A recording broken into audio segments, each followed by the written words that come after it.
പ്രാർത്ഥനയുടെ പിമ്പിലുള്ള ശക്തി അത് നമ്മളുടെ മാനുഷിക ബുദ്ധിക്ക് അതീതവും മാനുഷിക കണക്കുകൂട്ടലുകൾക്ക് മുകളിലുമാണ്.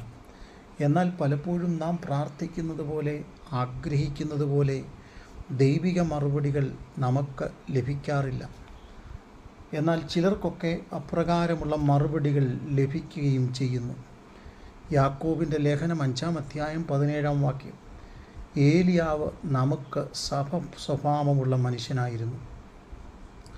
മഴ പെയ്യാതിരിക്കേണ്ടതിന് അവൻ പ്രാർത്ഥനയിൽ അപേക്ഷിച്ചു.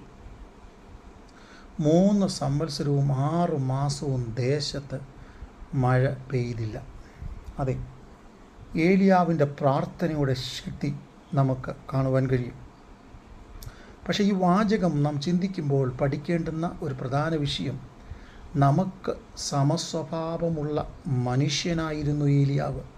പക്ഷേ ഏലിയാവിൻ്റെ പ്രാർത്ഥനയിൽ പ്രകൃതി ശക്തികളുടെ ചലനം നിലച്ചു.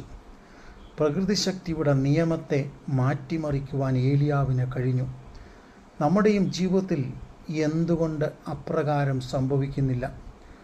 അതെ, നമുക്ക് കാണുവാൻ കഴിയുന്നത് ഏലിയാവ് 1 രാജാക്കന്മാരുടെ പുസ്തകം 17-ാം അധ്യായം 1-ാം വാക്യത്തിൽ, ഞാൻ സേവിച്ച് നിൽക്കുന്ന ഇസ്രായേലിൻ്റെ ദൈവമായ യഹോവയാണ്, ഞാൻ പറഞ്ഞല്ലാതെ ഈ ആണ്ടുകളിൽ മഞ്ഞും മഴയും ഉണ്ടാകയില്ല എന്ന് പറഞ്ഞു.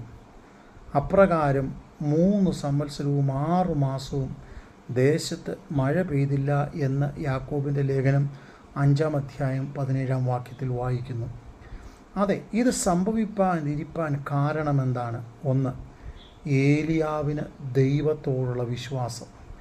നമുക്ക് സമസ്വഭാവമുള്ള ഒരു വ്യക്തിത്വമായിരുന്നെങ്കിലും അചഞ്ചലമായൊരു ദൈവിക വിശ്വാസവും ആത്മീക തീവ്രതയും താൻ നിലനിർത്തുവാൻ ശ്രമിച്ചു.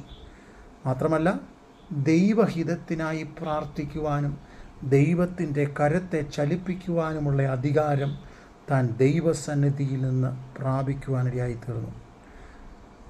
അതെ, നമ്മുടെയും ജീവിതത്തിൽ ഇപ്രകാരം ഒരു ധൈര്യവും വിശ്വസ്തതയും ശക്തിയും നാം ദൈവസന്നിധിയിൽ നിന്ന് പ്രാപിക്കണം. എന്തേ? നാം ദൈവത്തിൻ്റെ കരത്തെ ചലിപ്പിക്കുന്നവരാകണം. അതിന് നമ്മുടെ വാക്കും പ്രവൃത്തിയും ജീവിതവും വിശ്വാസവും അവസ്ഥയും പ്രാർത്ഥനയും എല്ലാം മാറേണ്ടിയിരിക്കുന്നു. അതെ, ദൈവം നമ്മെ അനുഗ്രഹിക്കട്ടെ.